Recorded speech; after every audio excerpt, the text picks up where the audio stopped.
بسم اللہ الرحمن الرحیم۔ السلام علیکم، ویلکم ٹو ماہم کہانی۔ اگر آپ نے ابھی تک چینل کو سبسکرائب نہیں کیا تو چینل کو سبسکرائب کر دیجئے، ناول کو لائک ضرور کر دیا کیجئے اور کمنٹ میں ضرور بتایا کیجئے آپ کو ناول کیسا لگ رہا ہے۔ چلتے ہیں ناول کی طرف۔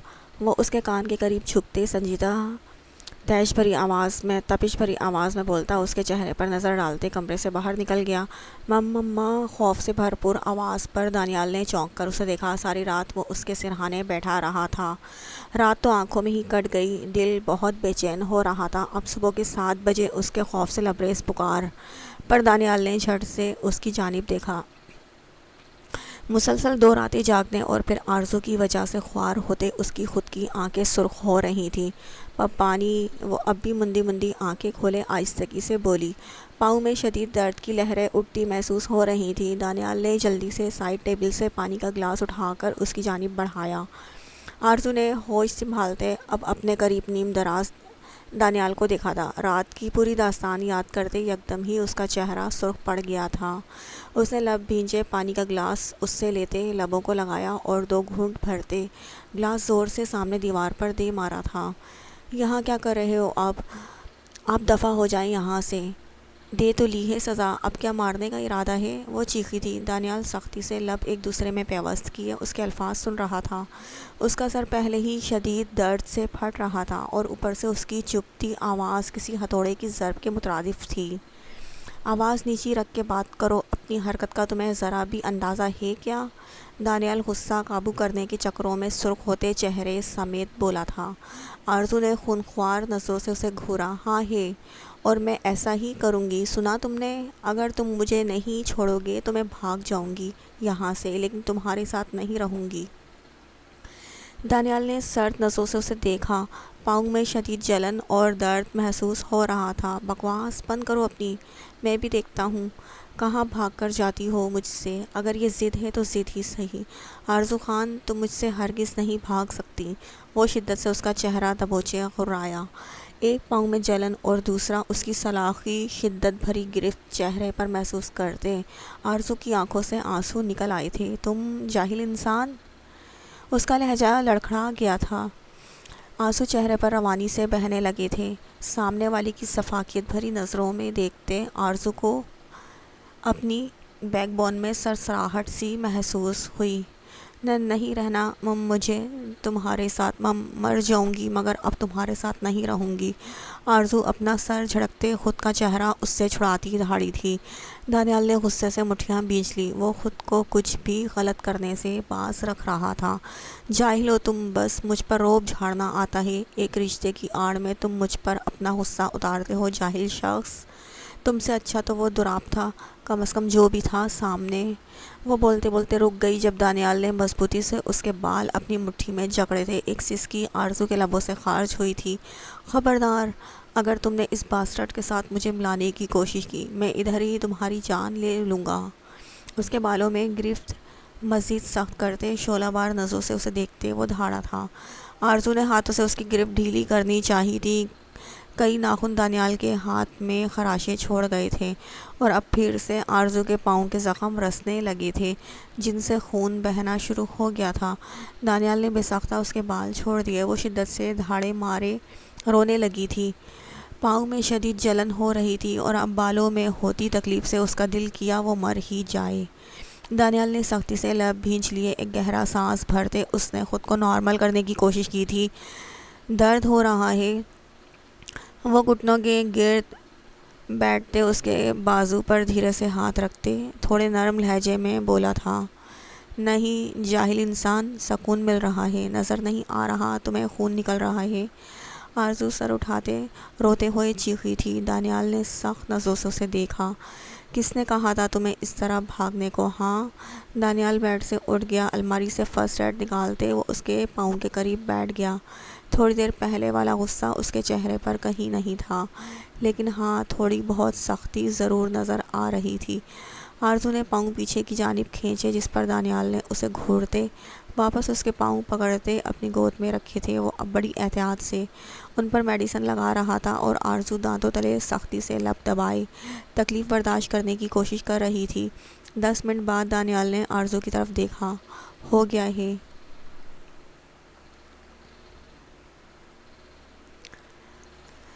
آرزو نے نم آنکھوں سے اسے دیکھا۔ یہ مت سمجھنا میں بھول جاؤں گی سب دانیال سفیر خان، سوچنا بھی مت، میں چھوڑوں گی نہیں تمہیں۔ وہ ہیزل آنکھیں اس کے چہرے پر گاڑے بولی تھی۔ دانیال نے اس کی نم ہیزل آنکھوں میں جھانکا جس کے گوشے سرخ ہو رہے تھے۔ اس کے دل میں ایک طوفان برپا ہوا تھا۔ پہلے تم فیصلہ کرو تمہیں مجھے چھوڑنا ہے یا نہیں۔ وہ بیڈ سے اٹھتا اب اس کی سائڈ پر آتے اسے جھٹکے سے بازوؤں میں اٹھا گیا تھا۔ نیچے اتارو مجھے، وہ اس کا کالر سختی سے جکڑے بولی۔ پھر تم گلا پھاڑ کے رونے لگو گی، وہ نخوت سے بولا۔ آرزو نے تیکھی نظروں سے اسے گھورا۔ وہ صحیح کہہ رہا تھا، وہ چل نہیں سکتی تھی فی الحال، ورنہ زخم تازہ ہو جاتے۔ یہ بھی ٹھیک ہے، تم میرے نوکر بننے کے لائق ہو۔ وہ استہزائیہ ہنستے اسے آگ لگا گئی۔ دانیال نے سخت نظروں سے اسے گھورتے اس کے وجود پر گرفت سخت کر لی۔ تمیز سے بات کرو مجھ سے، یہ تم مت بولا کرو۔ دانیال سنجیدگی سے بولتا۔ اسے واش روم کے اندر لے آیا تھا، اسے انتہائی نرمی اور آہستگی سے نیچے اتارا تھا، اور آرزو نے گھور کر اسے دیکھا۔ اب باہر جاؤ، آئے بڑے عزت لینے والے، وہ اسے آنکھیں دکھاتے بولی۔ دانیال مٹھیاں بھینجتا باہر نکل گیا۔ آرزو نے گہرا سانس بھرا تھا۔ 10 منٹ بعد اس نے دروازہ کھولا۔ دانیال باہر ہی کھڑا تھا، اس نے جھک کر اسے اٹھا لیا تھا۔ آرزو نے اس کے گلے سے بازو گھما کر اپنے دونوں ہاتھ باہم جوڑ لیے۔ دانیال نے اس کے چہرے کو دیکھا تھا، اتنے قریب سے وہ آفت دانیال کا ضبط آزما رہی تھی۔ اس نے اسے بیڈ پر بٹھا دیا۔ نیچے جانا ہے، مجھے بھوک لگی ہے، وہ منہ بناتے بولی۔ دانیال نے لب دانتوں تلے دبائے تھے۔ پہلے تمیز سے بات کرو، پھر لے کر جاؤں گا، دانیال سینے پر بازو باندھتے بولا۔ آرزو نے غصے سے اسے گھورا۔ کیا یہ شخص اس کی بے بسی کا فائدہ اٹھا رہا تھا؟ آرزو نے دانت کچکچائے اور خود ہی بیڈ سے نیچے اترنے کی کوشش کرنے لگی، لیکن بیکار، وہ بار بار شدید تکلیف کی وجہ سے بیڈ پر ہی گر رہی تھی۔ دانیال نے آبرو اچکایا۔ تم ہوتے کون ہو مجھے تمیز سکھانے والے؟ میں ایسے ہی بات کروں گی؟ وہ بیڈ پر بیٹھے بول رہی تھی، اس کے پاؤں نیچے جھول رہے تھے جب دانیال نے آہستگی سے نیچے جھکتے اس کے گداز نرم لبوں کو اپنے لبوں کی سخت گرفت میں لیا تھا۔ آرزو خان کی آنکھیں پھیل گئیں اور دھڑکنیں یکدم بری طرح تیز ہو گئی تھیں۔ وہ شدت سے اس کی سانسیں خود میں اتار گیا تھا۔ ایک نشہ سا دانیال سفیر خان کے سر پر چڑھ کر بولا تھا۔ وہ آہستگی سے اس سے دور ہوتا نیچے جھکے ہی آرزو کی حد سے زیادہ پھیلی ہیزل آنکھوں میں دیکھ رہا تھا۔ میں تمہارا شوہر ہوں، تمہیں تمیز سکھانے والا، اور کچھ؟ اس کے گیلے لبوں کو انگوٹھے سے سہلاتے وہ گمبھیر آواز میں بولا، جبکہ آرزو کا دل بری طرح سے دھک دھک کر رہا تھا۔ یو جاہل انسان! وہ یکدم بھڑک اٹھی تھی۔ اس نے سائڈ ٹیبل پر شو پیس اٹھاتے دانیال کی طرف کرتے اسے مارنا چاہا تھا، جب دانیال نے اس کی نازک کلائی پکڑتے شو پیس اس کے ہاتھ سے لیتے واپس میز پر رکھا۔ ابھی تھوڑا ٹائم لگے گا۔ وہ جھکتے اس کے گداز وجود کو بازوؤں میں اٹھا گیا تھا۔ آرزو کی بے حد تیز ہوتی دھڑکنیں اسے اپنے کانوں میں دھڑکتی محسوس ہو رہی تھی۔ غصے اور خفت سے اس کا چہرہ سرخ پڑتے ڈائننگ روم میں انٹر ہوتے سب نے دیکھا تھا۔ سب نے نظریں اٹھا کر انہیں دیکھا۔ خفت سے آرزو کا چہرہ سرخ پڑ گیا تھا۔ وہ زور سے آنکھیں میچ گئی، جبکہ دانیال نے آہستگی سے اسے کرسی پر بٹھا دیا۔ طبیعت کیسی ہے آپ کی؟ شہرزاد بیٹی کو دیکھتے بولے، جس پر وہ اثبات میں سر ہلا گئی۔ رخسار بیگم پہلو بدل گئی۔ وہ تو آرزو کی طرف دیکھ ہی نہیں رہی تھی۔ آرزو نے منہ پھلایا۔ دانیال کو تنگ کرنے کے چکروں میں وہ ماں کا بھی دل دکھا چکی تھی۔ آپ ناشتہ اوپر ہی کر لیتی بیٹا؟ آغا جی کی نرم آواز پر آرزو نے ناشتہ کرتے انہیں دیکھا۔ میں تو کرنا چاہتی تھی، لیکن دانیال جی ہی نہیں مانے، کہہ رہے تھے نہیں میں تمہیں اٹھا کر نیچے لے کر جاتا ہوں، وہ بولی تو سب نے بیک وقت دانیال کو دیکھا، جو اس کا گلاس لبوں سے لگائے آرزو کی ہیزل چمکتی آنکھوں میں دیکھتے دانیال کو اچھو لگا تھا۔ سب کے لبوں پر دبی دبی ہنسی واضح ہوئی تھی۔ اتنی عزت دانیال جی، وہ بھی آرزو کی طرف سے اسے ہضم ہی نہیں ہو رہی تھی۔ میرا ہو گیا، مجھے باہر لان میں جانا ہے۔ اس نے جلدی جلدی ناشتہ کیا تھا اور وہ دانیال کو بھرپور تنگ کرنے کا ارادہ رکھتی تھی۔ وہ اپنی بے بسی سے بھی تو دانیال کو تنگ کر سکتی تھی۔ دانیال نے ابھی ٹھیک سے ناشتہ بھی نہیں کیا تھا۔ وہ گہرا سانس بھرتے اٹھ گیا، اسے بازوں میں اٹھائے وہاں سے باہر لے گیا۔ باہر لان میں آتے اسے کرسی پر بٹھا دیا۔ مجھے کمرے میں جانا ہے۔ پھر سے سخت نظروں سے اسے گھورتے بولی۔ ابھی 5 منٹ ہی گزرے تھے اور بولی۔ وہ گھورتے خاموشی سے اسے اٹھا گیا تھا۔ لگتا ہے تمہیں زیادہ ہی میرے بازو پسند آ گئے ہیں، وہ چلتے ہوئے سکون سے بولا۔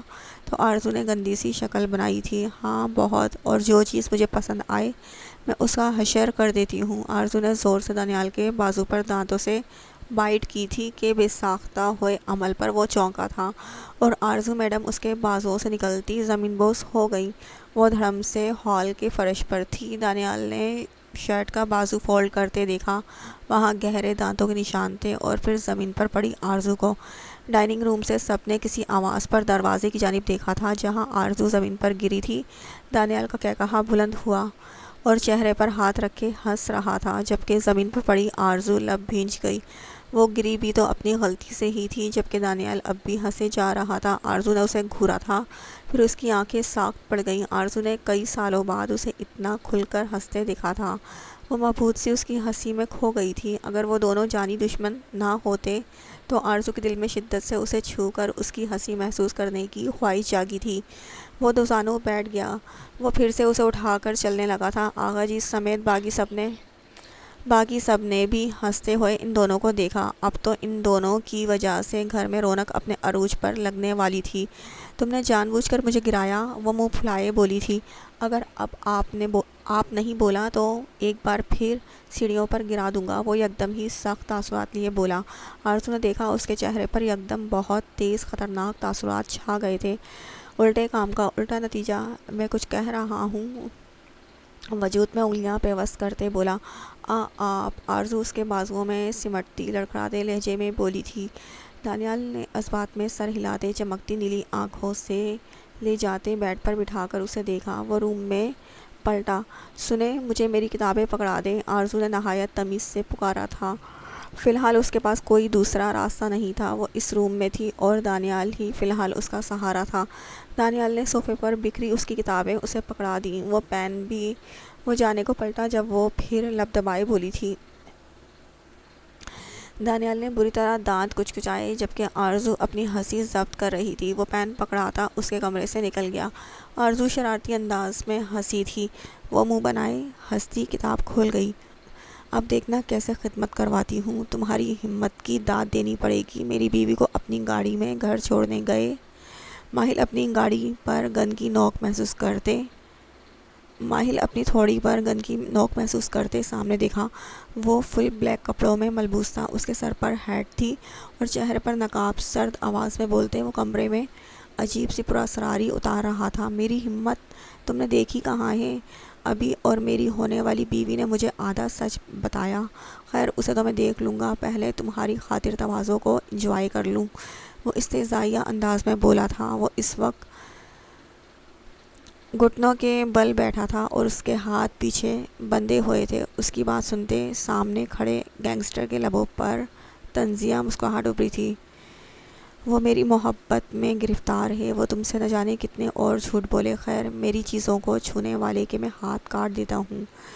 وہ نیچے جھکتی اپنی ہیزل گرین آنکھیں اس پر گاڑتے دبی دبی آواز میں غرایا تھا۔ اس کے بازو پر فائر کیا جس نے گولی اس کے بازو کو چھو کر گزر گئی تھی۔ ریوالور نکالتے ماہل نے لب بھینچ لیے جب باہر سے آتی آوازوں پر اس نے چونک کر اسے دیکھا۔ ماہل نے شدید تکلیف سے ادھر ادھر دیکھا۔ میں ایک ڈیٹیکٹیو ہوں، چلتی پھرتی موت، میں خود ایک ٹریکنگ ڈیوائس ہوں، اپنے سسرالیوں سے مل لو۔ وہ طنزیہ ہنسا تھا جب دروازے پر لات مارتے کچھ کانسٹیبل اندر آئے تھے۔ الیگزینڈر کی آنکھوں میں سکون پھیل گیا تھا۔ بیسٹ آف لک، وہ جھکتے بولا اور پھر چند پل ان کانسٹیبل کو ڈھیر کرتا ماہل کی جانب مڑا، لیکن باہر سے آتی کئی قدموں کی آوازوں پر وہ لب بھینچے وہاں سے نکل گیا۔ دوسری جانب ماہل نے اپنے بازو میں درد کی ٹیسیں اٹھتی محسوس کی تھی۔ ماہل ٹھیک ہو تم؟ جمشید خان اندر آتے اس کے ہاتھوں کو آزاد کرتے بولے۔ وہ دھیرے سے اس بات میں سر ہلا گیا۔ اس نے پاکٹ سے رومال نکال کر بازو کو باندھا تھا۔ تم ہاسپٹل جاؤ پھر مجھ سے ملنا، جمشید خان اس کا کندھا تھپتھپاتے بولے تھے۔ ماہل سر ہلاتا وہاں سے نکلا۔ وہ ہمیشہ ہی خود میں کسی نہ کسی ٹریکنگ ڈیوائس کو چھپا کر رکھتا تھا، لیکن شاید الیگزینڈر نے اسے عام سا آدمی سمجھ لیا تھا۔ تبھی وہ بہت عام انداز میں اسے مارنے والا تھا، لیکن اب نہ جانے کیا ہوگا۔ پہلی بار الیگزینڈر کی ہار ہوئی تھی، اور دوسرا ماہ کے قریب اس انسان کی موجودگی نے اس کا دماغ بھگ سے اڑا دیا تھا۔ نہ جانے وہ اب ماہل رانا کے ساتھ کیا کرنے والا تھا۔ بہت خوبصورت لگ رہی ہو تم، احمد نے ریسٹورنٹ میں بیٹھے رانیہ کو دیکھتے کہا، جو فیروزی فراک میں ملبوس تھی۔ اس کا دل گھبرا رہا تھا اور چہرے پر ڈر کے تاثرات تھے۔ رانیہ کیوں ڈر رہی ہو یار، میں ہوں نا۔ اچھا بتاؤ، شادی کے فنکشن میں کیا پہننا چاہو گی تم؟ اس کے ہاتھوں کو اپنی تپش بھری گرفت میں لیتے بولا۔ رانیہ نے مسکرا کر اسے دیکھا تھا۔ جو آپ کو پسند ہو، وہ سرخ ہوتے چہرے سمیت بولی تھی۔ احمد کھل کر مسکرایا تھا۔ مجھے بہت خوشی ہوگی جب میں تمہیں اپنے پسندیدہ رنگوں میں دیکھوں گا، وہ چمکتی کالی آنکھوں سے اسے دیکھتے بولا تھا۔ رانیہ کا دل خوشی سے جھوم اٹھا تھا۔ پہلے والا ڈر اب کہیں نہیں مل رہا تھا۔ آپ کو پا کر میں بہت خوش ہوں احمد، وہ مسکرا کر بولی تھی۔ احمد نے لبوں پر دل فریب مسکراہٹ سجا لی۔ ڈیڈ ابھی بزنس کے سلسلے میں باہر گئے ہیں، 2 دن بعد آتے ہیں تو میں ان سے ہماری شادی کی بات کروں گا۔ میں بھی چاہتا ہوں میں تمہیں جلد پا لوں، احمد اس کے ہاتھوں پر گرفت مضبوط کرتے بولا۔ رانیہ کا دل تیزی سے دھڑکا تھا، اس کے چہرے پر گلال بکھر گیا۔ میں اور انتظار نہیں کرنا چاہتا رانیہ، میں جلد از جلد تمہیں اپنانا چاہتا ہوں۔ خیر کل میرے گھر ایک چھوٹی سی پارٹی ہے، تم نے ضرور آنا ہے، احمد اٹھتے ہوئے بولا۔ رانیہ نے بے بسی سے اسے دیکھا تھا۔ پلیز کیا تم میرے لیے اتنا نہیں کر سکتی؟ احمد آنکھوں میں اداسی لیے بولا تو رانیہ نے اس بات میں سر ہلا دیا تھا۔ ویسے بھی احمد اس سے بہت محبت کرتا تھا، وہ ہر پل اس کا خیال رکھتا تھا۔ رانیہ بہت ہی زیادہ خوش تھی کہ احمد جیسا خیال رکھنے والا انسان اس کی زندگی میں شامل ہونے والا ہے۔ ایسے میں وہ احمد کو ناراض ہرگز نہیں کرنا چاہتی تھی، تبھی فوراً مان گئی۔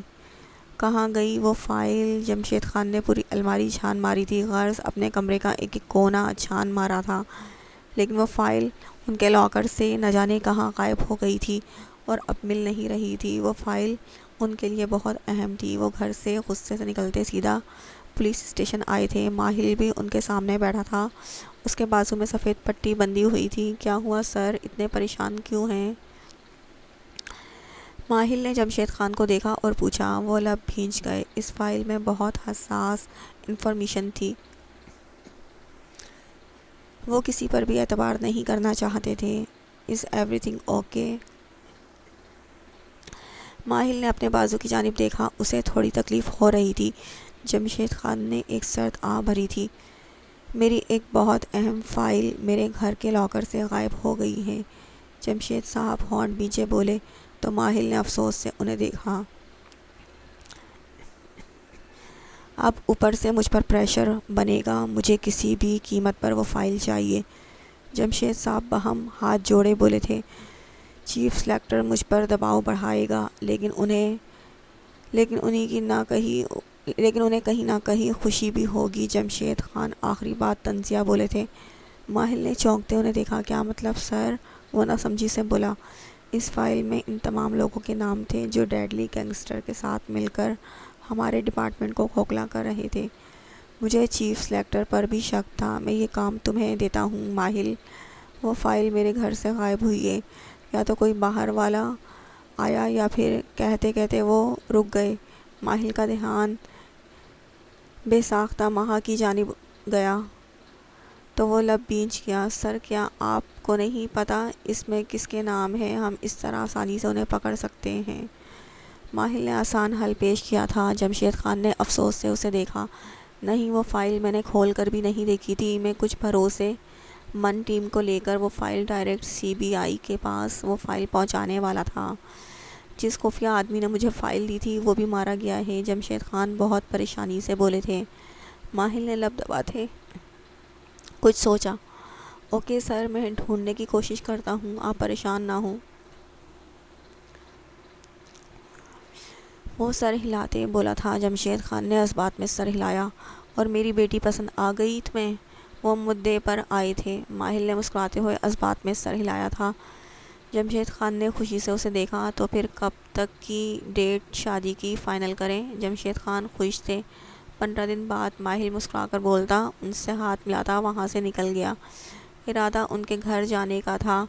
ہال میں داخل ہوتے وہ نہایت ادب سے بولا تھا۔ ہال میں بیٹھی رخسار بیگم کے ساتھ صوفیہ بیگم نے بھی سر اٹھا کر اسے دیکھا تھا، جہاں ایک لمبا چوڑا شخص کھڑا تھا۔ السلام علیکم بیٹا آؤ۔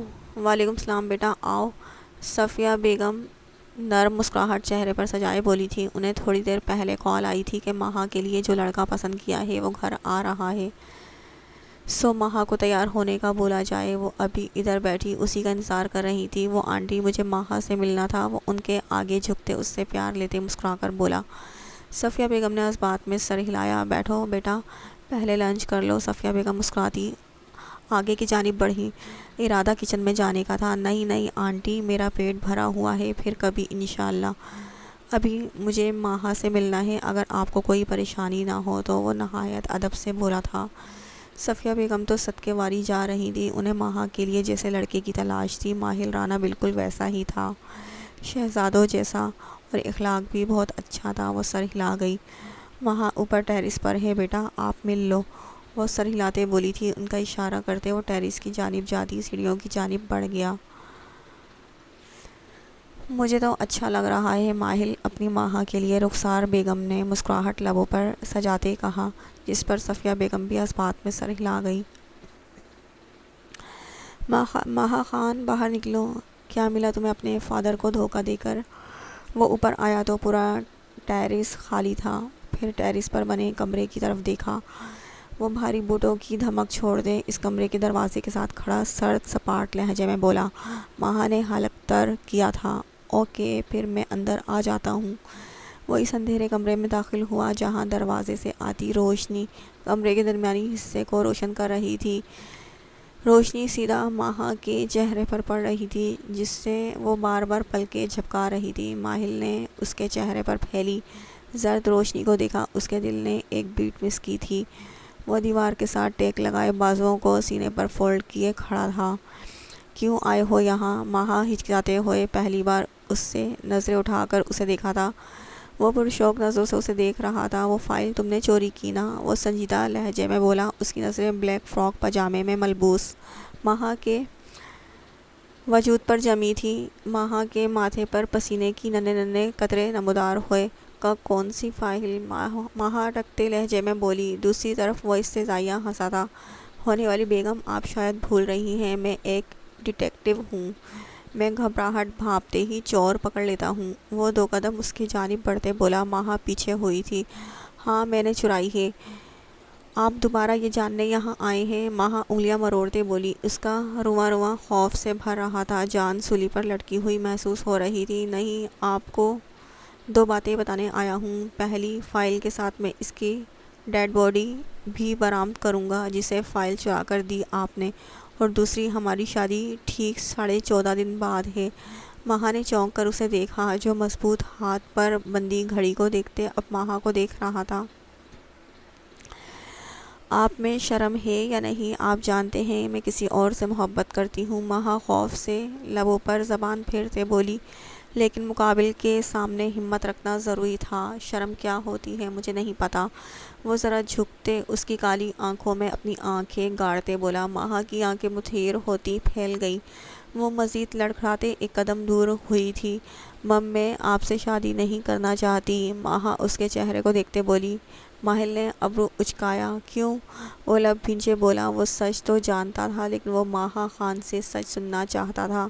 کیونکہ مم، میرا پہلے ہی نکاح ہو چکا ہے۔ ماہا نظریں جھکائے بولی۔ اس کے اندر ابال اٹھا تھا۔ ماہا نے اسے سب بتانے کا فیصلہ کیا تھا۔ کیا پتا وہ شادی سے انکار کر دے۔ ماہا کی آنکھ سے آنسو ٹوٹ کر گرا۔ تو پھر مبارک ہو، آپ بیوہ ہونے والی ہیں۔ وہ طنزیہ ہنستے بولا۔ ماہا نے تڑپ کر اسے دیکھا تھا۔ Shut up! وہ غرائی تھی۔ اسے ماہل رانا کی بات شدید ناگوار گزری تھی۔ سب خوف بھلائے وہ چیخی۔ کہیں آپ کو اس گینگسٹر سے محبت تو نہیں ہو گئی؟ وہ دانت پیستے لفظ چبا چبا کر ادا کرتے بولا۔ ماہا نے چونک کر اسے دیکھا۔ دماغ معاف ہو رہا تھا۔ تو یعنی وہ شخص سب جانتا تھا۔ مہا کا وجود گھبرا اٹھا تھا، دل بند ہونے لگا۔ اس نے نم آنکھوں سے اسے دیکھا، اس کی آنکھ سے آنسو پھسلا۔ اس سے پہلے وہ نیچے گرتا، ماہل نے اپنی چوڑی ہتھیلی آگے پھیلا لی، جس سے آنسو اس کی ہتھیلی پر پھیل گیا۔ مہا نے چونک کر اسے دیکھا۔ نہ ہونے والی بیگم، آپ کے آنسو بھی میری وجہ سے بہنے چاہیے۔ ان آنسوؤں پر میرا اختیار ہونے والا ہے۔ یا تو خلا لینے کی تیاری پکڑیں یا بیوہ ہونے کی، کیونکہ شادی تو ہماری ضرور ہوگی۔ وہ مٹھی زور سے بند کر گیا۔ مہا حیرت سے اس ڈھیٹ انسان کو دیکھ رہی تھی، جو دکھنے میں کسی کا بھی چین سکون برباد کر دے، لیکن اس کی باتیں وہ بھی سکون برباد کر سکتی تھی۔ وہ بہت خطرناک ہے ماہل، وہ دھیمے اٹکتے نمی بھرے لہجے میں بولی۔ ماہل نے زور سے آنکھیں میچی تھیں۔ نہ کریں ہونے والی بیگم، مت لیں نام اس کا۔ میں نے 15 دن کو 3 دن میں بدل دینا ہے۔ وہ چمکتی نظروں سے اسے دیکھتے بولا۔ مہا نے شدید غصے سے اسے گھورا تھا۔ مجھ سے دور رہیں ورنہ آپ کا انجام بہت برا ہوگا۔ پہلا وار تو آپ دیکھ ہی چکے ہیں۔ مہا نے اس کے کندھے پر بندھی وائٹ پٹی کی طرف اشارہ کیا۔ مہا کو 90% یقین تھا یہ الیگزینڈر کا ہی کام ہو سکتا ہے۔ ماہل نے پٹی کے بعد مہا کو دیکھا۔ اندازہ درست تھا، لیکن میں بھی ماہل رانا ہوں، ایک ماہر ڈیٹیکٹیو۔ میں ہر بار بھاگنے نہیں دے سکتا۔ کب تک بچے گا؟ خیر، شادی کی تیاری کریں۔ میری شادی کا ہر فنکشن بہترین ہونا چاہیے۔